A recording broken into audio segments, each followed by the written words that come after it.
Assalamu alaikum warahmatullahi wabarakatuh. Kabajamtootaaf jaalatamtoota hordoftoota Soofii Sokorruu akkam nagaa qabdu jirtu baga jiraattanii bakka isin jirtanitti nagaa biraaman rabbii si waliin haa jiraatu hundumaan keessan isinin jaalladha rabbanaa walitti isin haa jaallatu oduu gammachiisaadhaa walitti deebinee jirra akkuma hundi keenya yookiin immoo warri argitanii warri hin argine egaa gammachuu kiyya ibsachuun dhufee doktorri keenya doktor Asladdiin yookiin immoo Aslii Muhammad maqaan Aslii jedhamu dhugaa dubbachuudhaa fi Aslii jechuun waan dhugaa jechuudha. Arabii fi asliidha kun yeroo jedhamu waan dhugaa jechuudha akkasii. Alaa kulli haalli asliin keessan yookiin immoo doktorri keessa waggaa 17 Ijiptii keessatti baratee doktorummaa fudhatee hadha intala isaa hangafa waggaa 13 booda turtii waggaa 13 booda intala isaatiin wal argee jira. Hedduu gammannee jirra dhugaa dubbachuudhaa fi an akka inni intala qabu duraallee dhagayeetiin ture miidiyaa kanarratti. Akka inni ilmoo hangafaa qabu garuu dhugaan seene adda garuu qaamaan argine amannee jirra namni lubbuudhaan jiru waa hunda argaa nu illee warra maatii ofirraa fagaate rabbii wal nu agarsiisu rabbii walitti nu dhiyeessu bakka jirtanitti rabbiin isin haa eegu viidiyoo kana laayik sabskiraayib naaf gochuudhaan eegalaa yaad gammachuu isin qabdan illee koomentii jalatti illee naaf barreessa anillee hedduu gammadeen jira isinillee akkasiin gammaddan abdii guddaan qaba. Please na jajjabeessaa sabskiraayibii naaf godhaa yuutuubiin kiyya duraa na jalaa gubatee. Kana bakkaan akkasinaaf geessanu abdii guddaan isinii qaba. Egaa gama asliitti yeroo deebinu doktor Asliin fuula feesbuuka isaa irratti akkana jedhuudhaan barreesse namni lubbuun jiru wal arga inni jedhamu dhugaadha. Dhugaa akka ta'u hadhan arge jedhee jira. Maaliif jennaani intala kiyya kan jalqabaa haati kiyya akka hoo taate kan naa guddisaa turte guddiftee sammanaan naaf geessee gara fuula rabbii deemtee waggaa tokko duramoo akkasii rabbi mataa godhuu fi haati aslii akka fuula rabbii deeman egaa walumaan arginee turre yeroo sanallee hedduu gaddee mana haaraallee ijaaree fi mana sana keessallee otoo keessa hin jiraatiniin fuula rabbii deemanii kan rabbii namaa filate malee kan namni namaa filate keessa jiraachuun man danda'amnedha.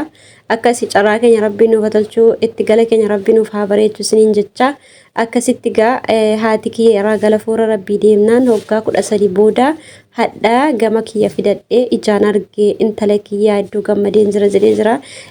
Ammallee rabbi haa gammachiisu dhugaa dubbachuudhaaf intalattiin illee baay'ee tokko bareeddi dhugaa meezim jedhaatti fuula jiraa keessa laalaa seenaadhaan xiqqoo wal fakkaatu. Seenaa keenya bakka gammaddee seenaa jaallattu Oromoodha. Intala doktora bakka gammaddee obboleettii hangafaa argatte jechuudha.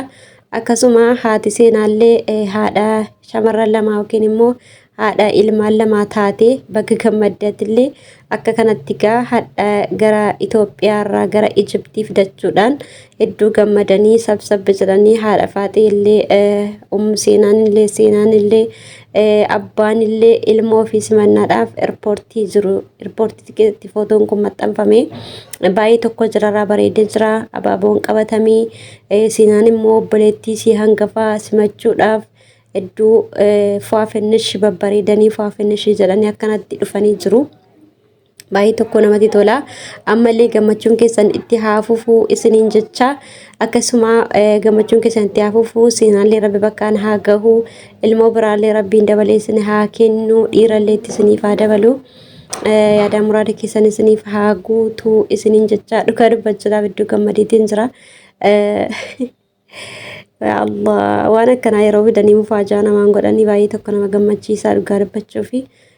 Inshaallah namoota walirraa fagaatanii ka dhiiraallee ka durbaallee kan haadha abbaarraa fagaatellee ka ilmaan ofirraa fagaatellee ka abbaa manaa ofirraa fagaatellee ka duniyaaf jecha akkasuma immoo haalli garaagaraa mijachuu fi dhinnaan biyya garaagaraa adda adda baanii jiranii hunduma isaa bamuluu rabbii walitti haa fidu rabbiin bakka isin jirtan isinaa jiraachisu isiniin jecha egaa viidiyoo kana wanti isin gadhoo jiraate sabskiraayib naaf gochuu hin irraanfatinaa inshaallah gara fuulduraatti gaafa yuutuubiin kun bootaa ga'ee viidiyoo gaggaariidhaan waan fakkeenya namaaf ta'u waan fakkeenya isiniif ta'uun akka wajjiniin deemnu abdii guddaan qaba.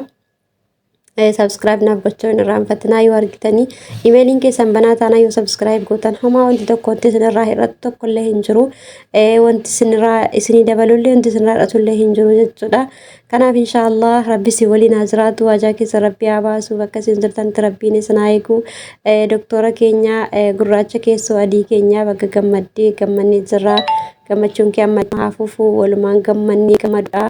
gammachuun itti fufee jira. Rabbiin isin haa gammachiisu. Obboleeyyan hundummaan keessaniyyuu doktor keenya immoo kan waggaa 17 barattee Ijiptii keessatti doktorummaa argatee miidiyaa irratti illee doktorummaa argatee baga gammadde jechuudha.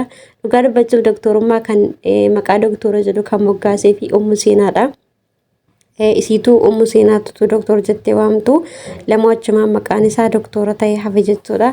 Akkanatti uummata fuulduratti illee miidiyaa irratti illee jaalatamee hafe xiqqaan illee guddaan illee maaliin waamaa doktoraanii gaafa inni nama rabsillee gaafa inni nama gargaara illee gaafa inni nama walitti araarsillee gaafa inni waan akkana waan kamiyyoo godhe doktorummaan irraa mulqamne jechuudha. Hedduu taa'abde kana jaartii maqaa bareedduu isinii moggaaftu isinii haa kennu jara dhiiraa viidiyoo kana like subscribe gochuudhaan eegalaa share naaf godhaa jajjabaadhaa inshaallah akka gammachuu keessan koomentii jala naaf kaa'aa rabbiin gammachuu biraatii walitti nu haa deebisu yaada muraada keessa rabbi isinii haa guutuu bakka isin jirtanitti rabbi isin haa eeguu doktora keenya gammaddee mabruu